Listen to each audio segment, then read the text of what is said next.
नमस्कार। जीपीसी बीकानेर से प्रशांत जोशी आपका स्वागत करता हूं। हम EL 204 electronics device and circuits की फर्स्ट यूनिट का भी हम प्रीवियस पार्ट्स में अध्ययन कर चुके हैं। अब हम इस पार्ट में आज हम देखेंगे कि एक्सट्रिंसिक एंड इंट्रिंसिक सेमीकंडक्टर क्या होते हैं, होल्स और electron, majority and minority carriers.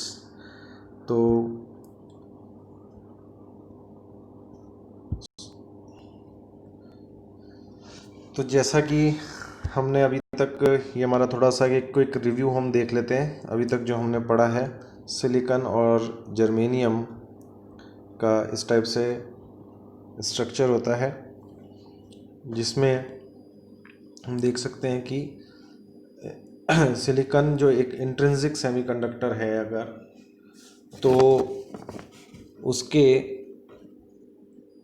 जो संयोजकता है वो +4 होती है। सिलिकॉन की भी 4 होती है, जर्मेनियम की भी 4 होती है। तो इंट्रिंसिक सेमीकंडक्टर जो है वो शुद्ध सेमीकंडक्टर होते हैं, प्योर सेमीकंडक्टर होते हैं, यानी इसमें किसी भी प्रकार की डोपिंग नहीं होती है, इसमें किसी भी प्रकार का कोई अदर पार्टिकल नहीं होता है, अदर एटम नहीं होते हैं। तो ये इंट्रिंसिक सेमीकंडक्टर्स के जो बाह्य अष्टक हैं, जो बाह्य ऑर्बिट है, उसका अष्टक पूरा होता है, यानी कि उसकी ऑक्टेट पूरा होता है।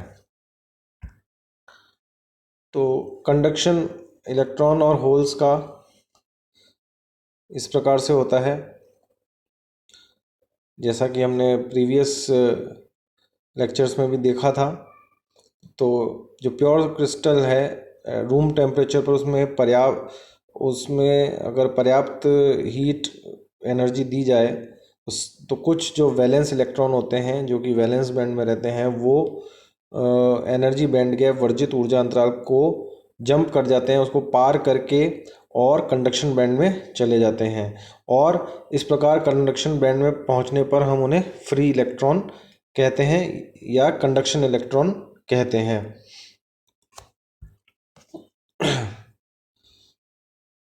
और उसके बाद इस प्रकार से हमें इलेक्ट्रॉन और होल के कारण करंट प्राप्त होती है।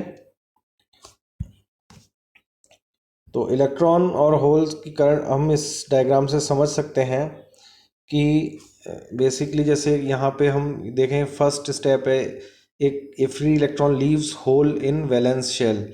ये जो फ्री इलेक्ट्रॉन है, ये यहाँ से मुक्त हुआ, तो ये इसने यहाँ पे एक वैकेंसी क्रिएट कर दी। और जो बेसिकली होल क्या है, वो एब्सेंस ऑफ इलेक्ट्रॉन है। इलेक्ट्रॉन की वैकेंसी के कारण, यानी कि खाली जगह जो क्रिएट होती है, उसे हम होल कहते हैं। इसकी प्रॉपर्टीज़ इलेक्ट्रॉन के समान ही होती हैं, केवल इसका चार्ज पॉजिटिव होता है जबकि इलेक्ट्रॉन का नेगेटिव होता है। तो ये इलेक्ट्रॉन जैसे यहाँ से गया तो यहाँ पे एक होल क्रिएट हुआ। फिर ये देखिए पिंक कलर में ये इलेक्ट्रॉन आया है, ये यहाँ से आया है, इस पिछले वाले सिलिकॉन के इस बॉन्ड से आया है। तो उसकी वजह से क्या होगा, ये जो इलेक्ट्रॉन है नया वाला, ये इस पुराने वाले होल को भर देगा और यहाँ पे फिर इलेक्ट्रॉन हो जाएगा, इसकी पूर्ति हो जाएगी। तो इसकी वजह से क्या हुआ, यहाँ पे वैकेंसी क्रिएट हो गई। इसी प्रकार से अब जो पिछले वाला यहाँ का इलेक्ट्रॉन है, वो कूद करके इस होल को भर देगा, तो यहाँ पूर्ति हो जाएगी, लेकिन यहाँ वैकेंसी क्रिएट हो जाएगी। ये वाला इलेक्ट्रॉन जो है वो यहाँ से आया है, तो इसकी वजह से इस होल को तो भर देगा, लेकिन यहाँ पे एक होल क्रिएट कर देगा। और इस प्रकार से क्रम चलता रहेगा। यानी कि आप इफेक्टिव रूप से देखें तो इलेक्ट्रॉन का मूवमेंट कहाँ कहाँ हो रहा है, ये इस प्रकार से, ये गुलाबी कलर में जो डैश्ड है पाथ, ये वाला, यानी कि लेफ्ट से राइट में जो हम दिखा रहे हैं, ये इलेक्ट्रॉन का इफेक्टिव मूवमेंट है। जबकि होल्स का जो प्रभावी मूवमेंट है वो इस प्रकार से है, राइट टू लेफ्ट, यानी उसके विपरीत दिशा में, उल्टी दिशा में, जो कि हमने ग्रे कलर के एरोज से ये जो श्रृंखला दिखाई है, इससे हम कह सकते हैं कि ये होल्स का प्रभावी मूवमेंट है। सो जैसे कि अब यहाँ फिफ्थ स्टेप के बाद हम देखें valence electron moves into fourth hole and leaves a fifth hole. छठा स्टेप क्या है, valence electron moves into fifth hole and leaves a sixth hole. So ये क्रम बन जाता है। When a valence electron moves left to right to fill a hole while leaving another hole behind, the hole has effectively move from right to left.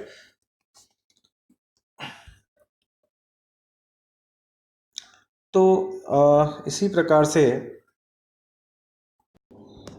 तो N type semiconductor की अगर हम अब बात करें तो यहाँ आप देख सकते हैं कि हमने एस बी यानी कि एंटीमनी, एस बी यानी एंटीमनी एक इम्प्योरिटी एटम है जिसको कि सेंटर में दिखाया है, और ये इसके चारों तरफ सिलिकन है जो कि आपका पहले प्योर सिलिकन सेमीकंडक्टर था, और इसमें हमने डोपिंग की है इस एंटीमनी की जो कि पंच संयोजी यानी पेंटावेलेंट डोनर टाइप की इम्प्योरिटी है।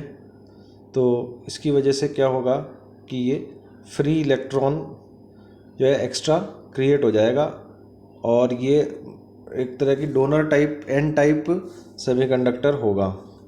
तो एंटीमनी को हम डोनर टाइप इम्प्योरिटी इसलिए कहते हैं क्योंकि ये दान करता है कि एक्स्ट्रा इलेक्ट्रॉन प्रदान करता है, क्योंकि इसके जो 5 में से 4 इलेक्ट्रॉन है वो तो इसके चारों तरफ के जो 4 सिलिकन एटम्स हैं उनके साथ सहसंयोजक बंध कोवेलेंट बॉन्ड बना लेंगे, लेकिन एक 5वां इलेक्ट्रॉन है वो बचा हुआ रह जाएगा।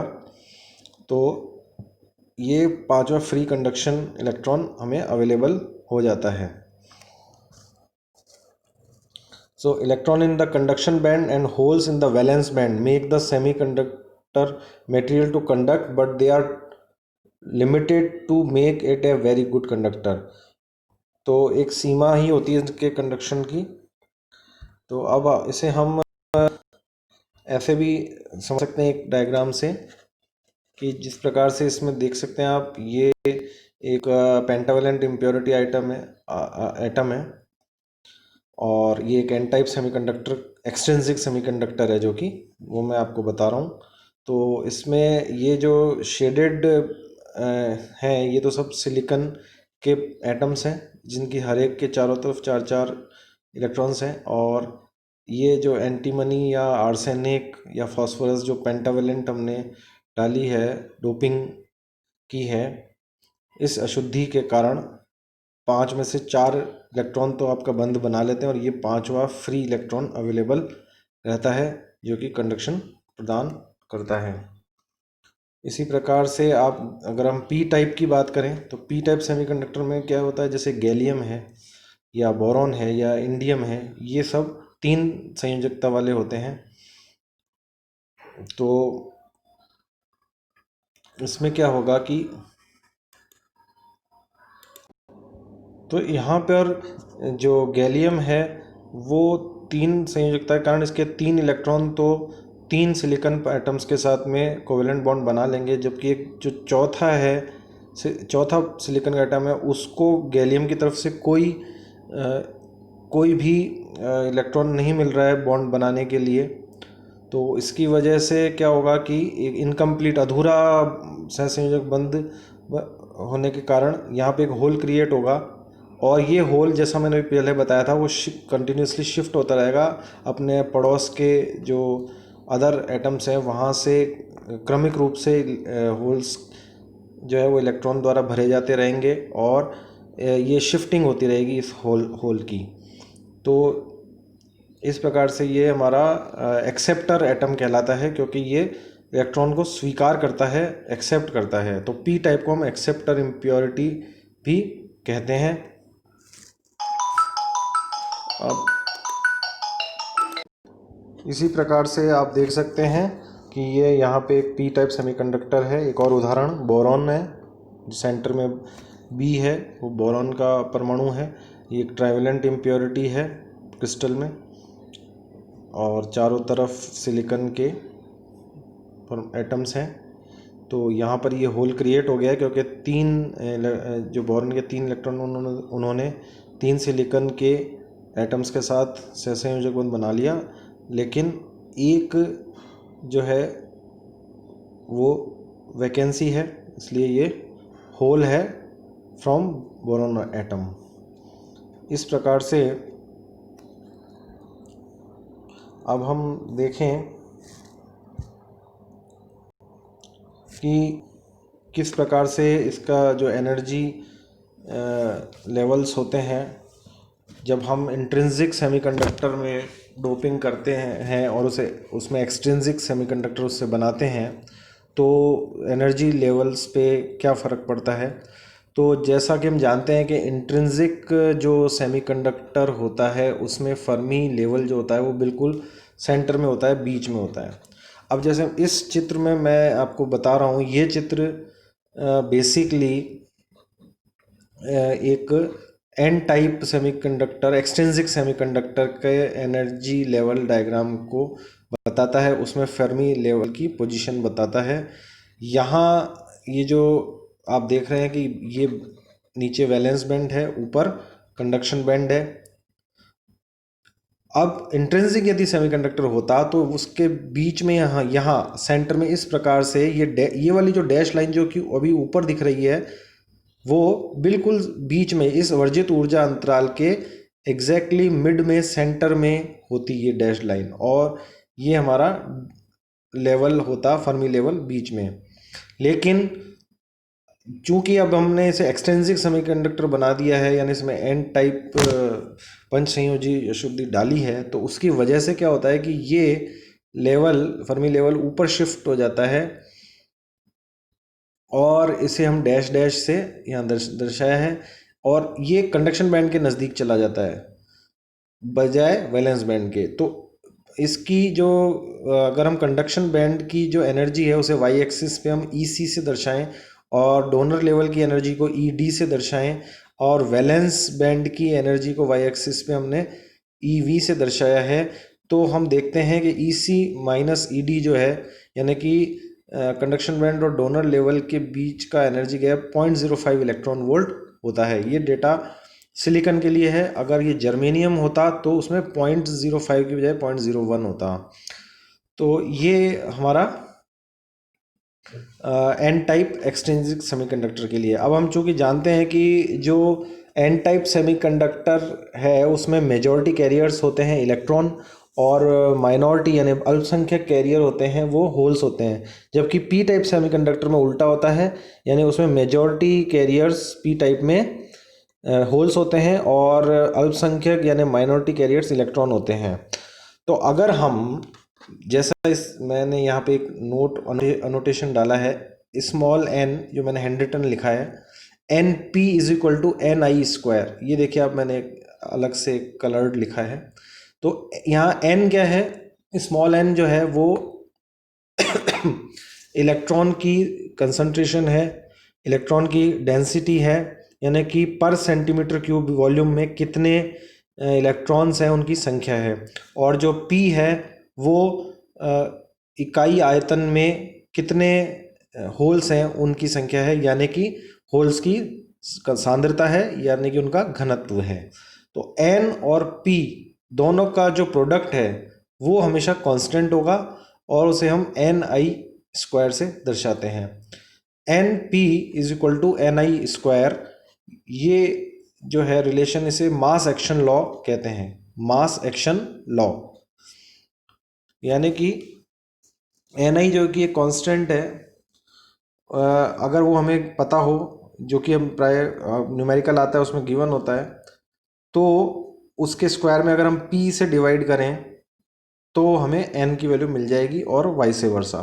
तो ये बहुत इंपॉर्टेंट एक रिलेशन है जो आप ध्यान रखें।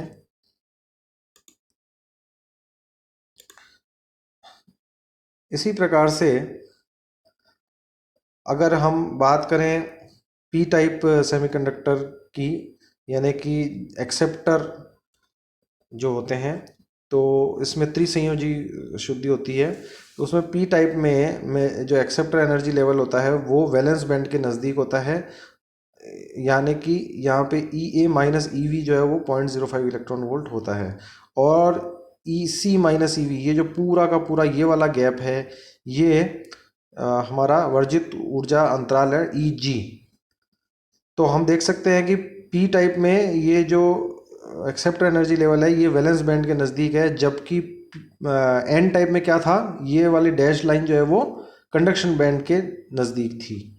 तो ये हमें ध्यान रखना है, ये अंतर होता है। और इसमें मेजॉरिटी कैरियर्स कौन होते हैं? होल्स होते हैं। ये मैंने देखिए अब कलर नोटेशन से लिखा है, ये मेजॉरिटी होल्स होते हैं इसमें, और माइनॉरिटी इलेक्ट्रॉन्स होते हैं। ये है पी टाइप सेमीकंडक्टर का एनर्जी लेवल डायग्राम। तो ये हमारे सिलेबस के अकॉर्डिंग हमने ये देख लिया। अभी तक हमने energy band diagram of extrinsic semiconductor ये भी अभी हमने पढ़ा है, और हम अभी फर्मी लेवल और फर्मी डिराक डिस्ट्रीब्यूशन की भी बात करेंगे। तो अब हम नेक्स्ट वीडियो में फर्मी डिराक डिस्ट्रीब्यूशन की अध्ययन करेंगे। धन्यवाद।